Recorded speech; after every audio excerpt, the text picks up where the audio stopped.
back to our channel. So today we'll be reading Tom and Jerry Pirates at Sea. It all started over an argument about pirates, but no one could have predicted where such a thing would lead.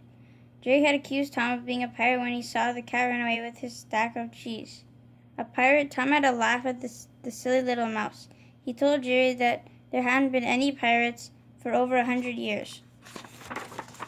But Jerry was certain that pirates did exist, and he stuck out his tongue at the cat. Maybe it was that flapping tongue of Jerry's, or maybe his words, but the combination forced Tom to stop in his tracks, turn around, and start chasing the mouse all over town.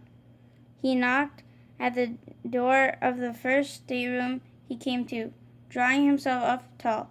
Tom called out, "Ticket, please." Soon Jerry was out of breath. Tom had been chasing him for almost an hour and wasn't giving up. He had chased the mouse down to the harbor where the ships docked. The mouse knew he was in big trouble, but he couldn't guess how big. Deciding he better hide, he jumped atop a big carton and slipped under its canvas cover.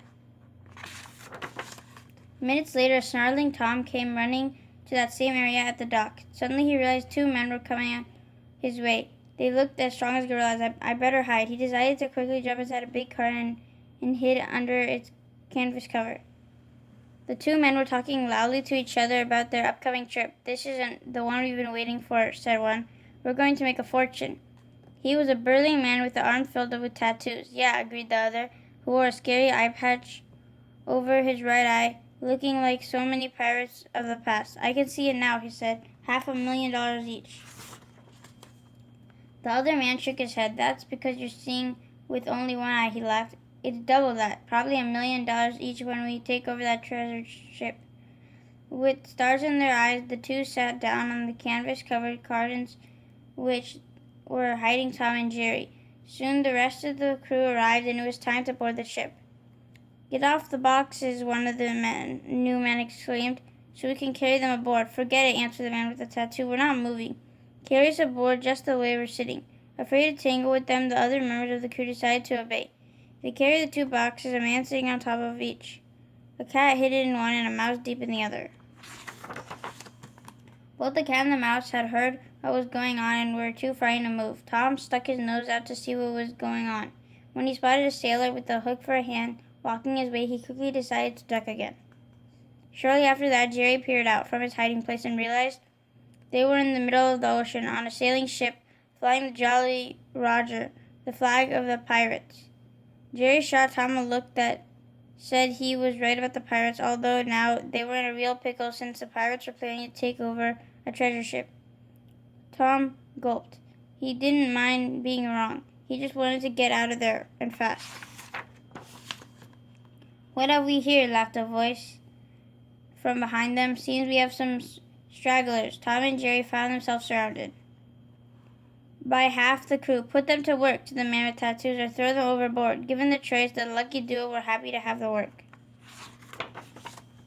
Tom was given the mop to use for swabbling the deck and the pirate ship, and he was put to work from morning till night, which he complained about constantly. Jerry was placed in the kitchen as assistant to the cook, a short, fat man. The cook would always smile, except while eating his own food, which wasn't very good, but he did make a lot of it, and that seemed to make the crew happy. Though Tom was supposed to be on the deck swabbing it, and Jerry was supposed to be below deck assisting the cook, the two were often together. Never happy, of course. It was Tom who started things if for one moment Jerry would come on the deck for some air, Tom would go after him, ready to swat the mouse overboard with his mop.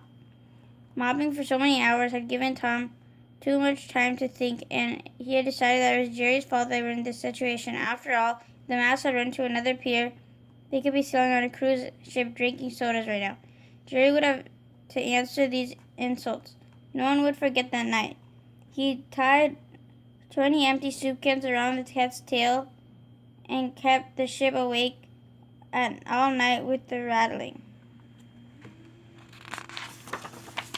During better times, Jerry would plead with Tom to join forces with him and get out this mess. They pointed out that they were among scary pirates who were plotting to steal millions. They had to stop them and get themselves out of here. Tom told Jerry he was perfectly willing to let the mouse try to swim to shore. Jerry felt insulted that after all they had been through together, Tom was willing to just let him drown. But Tom wasn't about to let him walk away that easily. If they were trapped aboard the ship forever, then in the meantime the cat was going to have some fun, chasing the mouse. With that, he began to chase Jerry again. But this time the result was worse than ever. Racing ahead of Tom, Jerry ducked behind the mast. The cat, however, couldn't stop running and coiled headlong with a tall, ugly man. It was Captain Yitch. The cat has knocked down the captain. Someone yelled. The others gasped. Within moments, they were surrounded by the crew. While still lying on the deck, the captain screamed out, "He will walk the plank." Tom figured since he'd been scrubbing the planks for days, it would be a pleasure to walk them, until he realized that walking the plank meant he would be thrown overboard. Now Tom shot Jerry a look that said he'd better get them out of here. The next day was the day to take over the treasure ship, but disaster struck. The cook finally got sick with his own cooking, his face painfully green. He ordered Jerry to finish breakfast while he returned to bed, and Jerry went to work. Every spice in the pantry went to the pancake batter. Within an hour, there wasn't a well man on board. Jerry was mighty proud. With no one to sail the pirate ship, the crew of the treasure ship boarded the pirate's vessel. They quickly learned of the pirate's plot and the heroism of the shrewd mouse. Jerry and Tom were heroes, and the pirates were taken away to prison. As Yitch was taken away, he pleaded with the other captain to tell him of the millions on board. Millions? Laughed the captain. You mean billions. That is, billions of play money. It turned out that the treasure ship had a play casino on board. He handed Yitch a wad of bills and warned him not to spend it all in one place. Jerry threw the wad of bills into the air, and Tom was astonished. Not having heard that they were fake, he began to chase the mouse, demanding his share. Since it was too much fun letting Tom think the money was real, Jerry let the cat chase him, and down all the sparkling decks he had scrubbed for hours. The end. Thank you for watching. Hope you guys enjoyed Tom and Jerry, Pirates at Sea. And stay tuned for more book reads coming your way. Take care, guys. Stay safe and keep on reading. We'll see you again soon. Goodbye. Bye.